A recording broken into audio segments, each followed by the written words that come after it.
Okay, this is the last topic of your electrical circuit, electronic circuit course. এখানে basically আমরা end করব, হ্যাঁ? So voltage divider bias configuration. আমরা তিনটা configuration সম্পর্কে পড়ছি। একটা হচ্ছে ফিক্সড বায়াস, আরেকটা হচ্ছে এমিটার বায়াস, আর এটা হচ্ছে voltage divider bias configuration. So যেটা আমরা করেছি in the previous bias configurations, the bias current ICQ and voltage VCQ are a function of the current gain beta of the transistor. ঠিক আছে? So beta gain এর সাথে এই দুটো directly related ছিল। However, beta is temperature sensitive. তাই না? Beta basically temperature sensitive. Temperature এর সাথে এই ভ্যালুটা basically vary করে, change করে। So especially for silicon transistors, and the actual value of beta is usually not well defined. It would be desirable to develop a bias circuit that is less dependent on this beta value. ঠিক আছে? So এই ট্রানজিস্টরের বেটা ভ্যালুর উপর যাতে dependent না থাকতে হয়, সো এই কারণে বেসিক্যালি এই ভোল্টেজ ডিভাইডার বায়াসিং কনফিগারেশনটা করা হয়েছে। The voltage divider bias configuration of figure 4.28 is such a network. তো বেসিক্যালি তোমার ইনপুট সাইডে আমাদের কিছু চেঞ্জ এখানে এসছে। দেখো তোমরা যদি এই সার্কিট কনফিগারেশনে যাও, দেখো এইখানে এই R2 রেজিস্ট্যান্সটা আমরা এক্সট্রা লাগিয়েছি এখানে। সো বেসিক্যালি এখানে আমরা ভোল্টেজ ডিভাইডার রুল ইউজ করব। সো ইনপুট সাইড যেটা আছে ওইখানে ফার্স্টে আমরা থেভেনিন ইকুইভ্যালেন্ট বের করার চেষ্টা করব। ঠিক আছে? সো এই পাশের সার্কিটটাকে আমরা থেভেনিন সার্কিট দিয়ে রিপ্লেস করব। সো এই যে R1 R2 যে আছে, VCC R1 R2, আমরা যদি এদিক থেকে দেখি তাহলে VCC R1 R2 এগুলো হচ্ছে সিরিজে আছে, হ্যাঁ? কিন্তু তোমার R2 এর ডিরেকশন থেকে তোমার R2 এর অ্যাক্রসে তোমার ভোল্টেজটা বের করতে হবে, রাইট?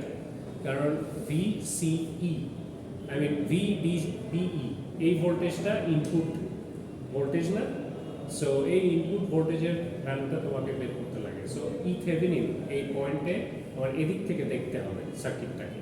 সো ই থেভেনিন বের করবো এবং আর থেভেনিন বের করবো এটা। সো যখন করবা তখন আরো ইজি হয়ে যাবে জিনিসটা। সো দেখো এখানে কি বলছে,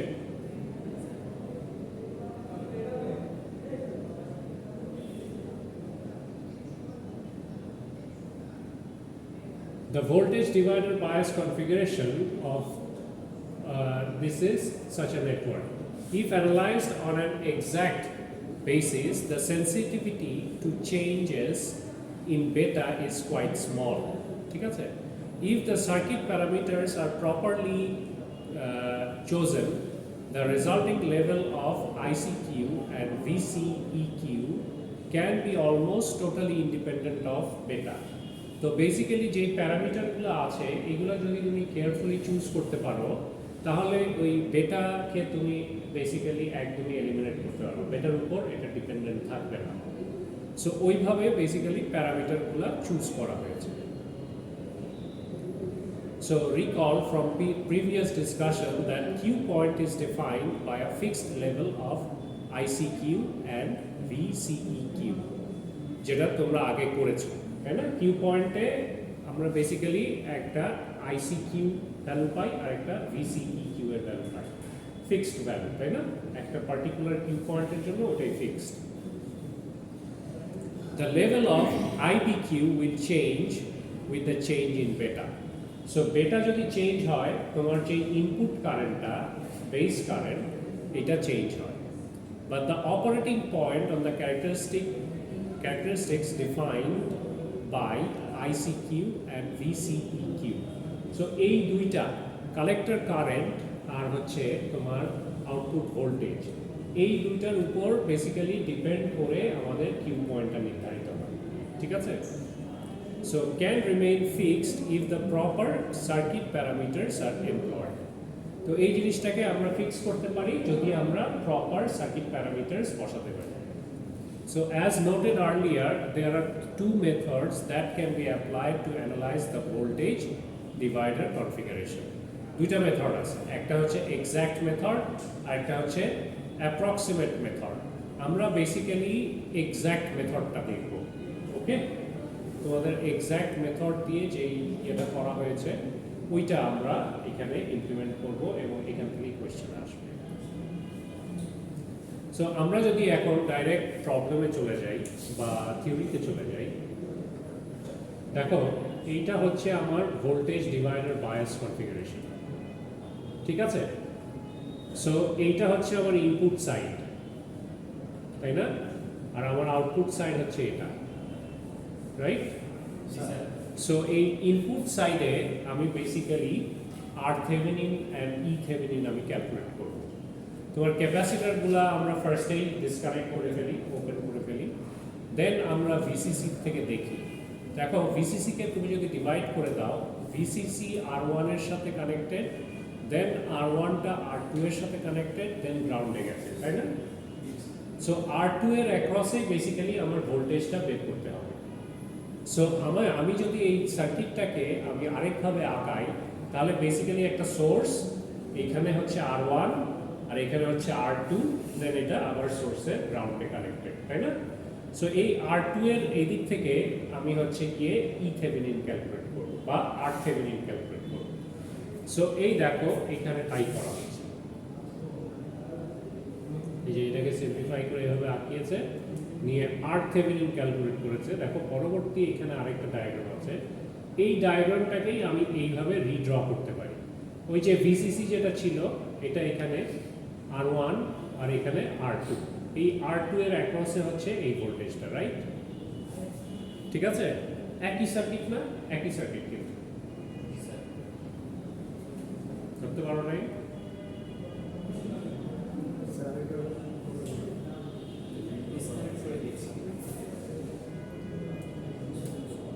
এই যে এই সার্কিটটাই কিন্তু এই সার্কিটটা জাস্ট এই রেজিস্টারটাকে এইখানে এনেছে, তাহলে এইখানে ভিসিসি যে ভোল্টেজটা এটা এখানে রেখেছে, গ্রাউন্ডে এভাবে কানেক্ট করেছে।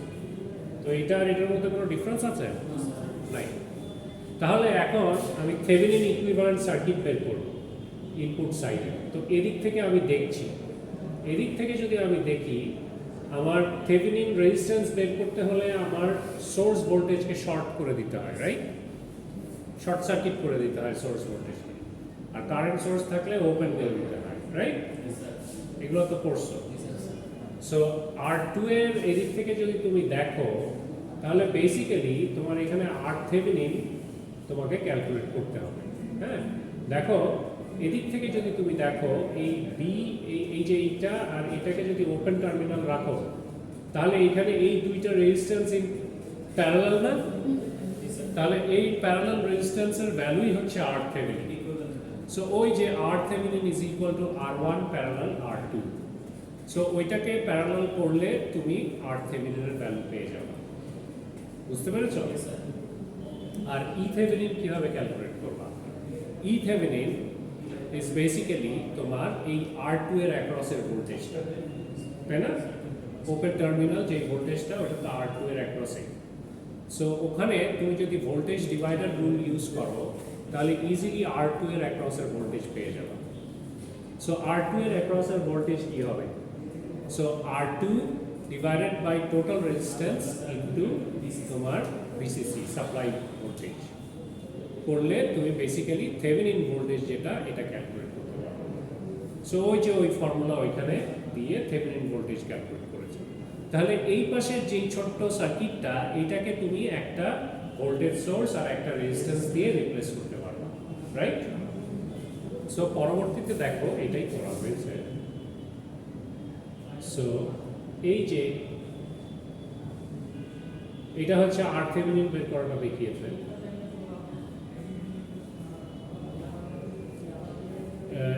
ওইটার থেকে এখানে আসছে, দেখো এই যে এইটাকে তুমি যখন আর থেভেনিন আর ই থেভেনিন বের করে ফেলবা, এই ই থেভেনিন আর আর থেভেনিন দিয়ে ওইটাকে রিপ্লেস করেছে, ঠিক আছে? এটা যদিও ম্যাথামেটিক্যাল প্রবলেম, তার আগে তোমার এখানে থিওরিটিক্যাল প্রবলেম করে দেখিয়েছে।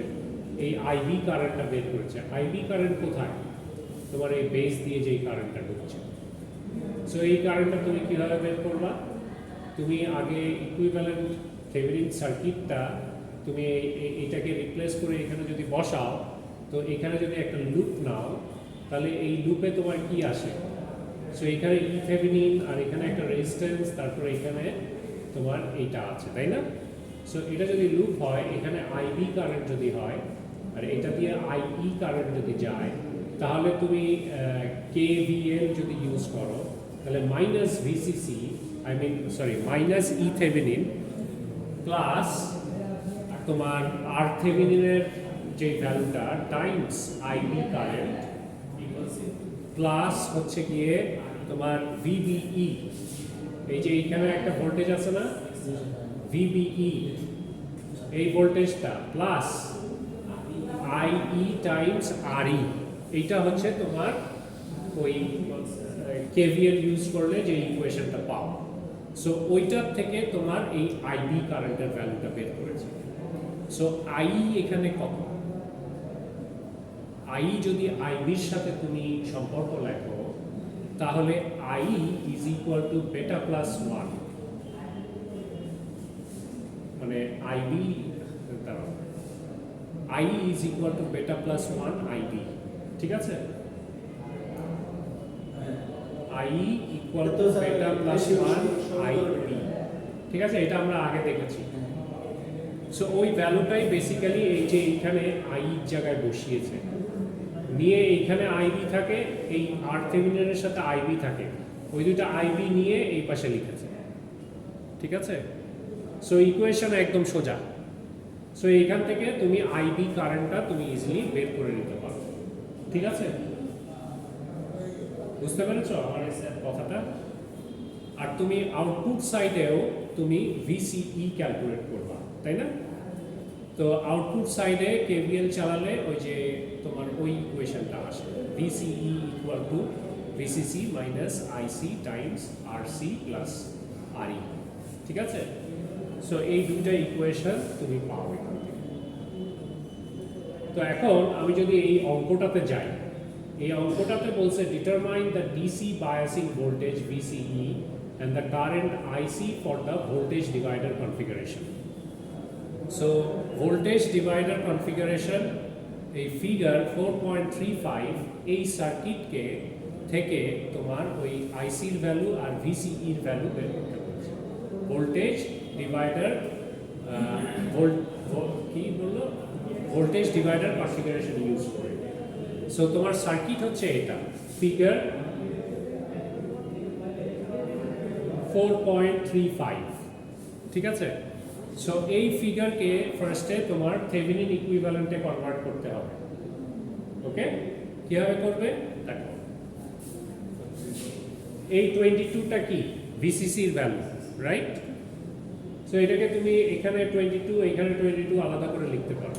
তাহলে এই রেজিস্ট্যান্স আর ক্যাপাসিটরগুলোকে তুমি ডিসকানেক্ট করে দাও, ঠিক আছে? তাহলে এই রেজিস্টার আর এই রেজিস্টারটা ইন সিরিজ, কিন্তু তোমার এদিক থেকে তুমি দেখছো, তার মানে এই জায়গাটার ভোল্টেজ আর তোমার থেভেনিন ইকুইভ্যালেন্ট রেজিস্ট্যান্স ক্যালকুলেট করতে হবে, রাইট? তো এইখানে তোমার ভিসিসি এর ভ্যালু আছে, দেন এই রেজিস্ট্যান্সটা, তারপরে এই রেজিস্ট্যান্সটা, তাই না? তার মানে এই দুটো রেজিস্ট্যান্স ইন প্যারালালে আছে, রাইট? সো এই দিক থেকে তুমি যদি আর থেভেনিন বের করো, এই দুটোকে প্যারালাল করলেই আর থেভেনিনের ভ্যালু পেয়ে যাবে। আর ই থেভেনিন তুমি বের করবা ভোল্টেজ ডিভাইডার রুল ইউজ করে 3.9 কিলো ওহমের অ্যাক্রসে ভোল্টেজ, তাহলে ই থেভেনিনও পেয়ে যাবে।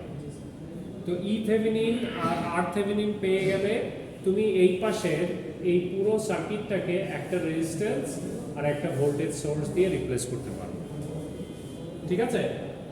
তারপরে তুমি ক্যালকুলেট করবে হচ্ছে আইবি কারেন্ট। আইবিটা ক্যালকুলেট করে ফেললে আইসি কারেন্টও তুমি ইজিলি ক্যালকুলেট করতে পারবে। আইবির সাথে আইসির রিলেশন আছে, ঠিক আছে? আইসি ইজ ইকুয়াল টু বেটা আইবি, তাই না? সো বেটার ভ্যালু দেওয়া আছে 100।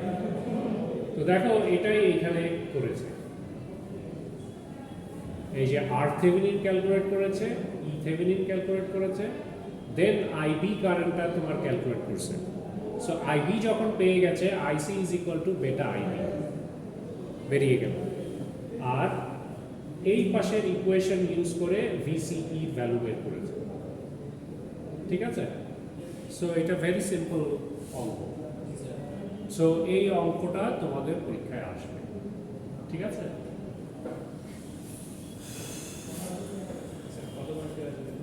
এটা 10 মার্ক, বেশি দিছি, ছোট্ট অঙ্ক কিন্তু 10 মার্ক, এটা কমন পাবা। ঠিক আছে?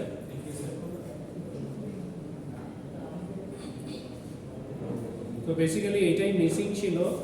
তো আজকে আমি আর তোমাদেরকে এক্সট্রা কিছু পড়াবো না।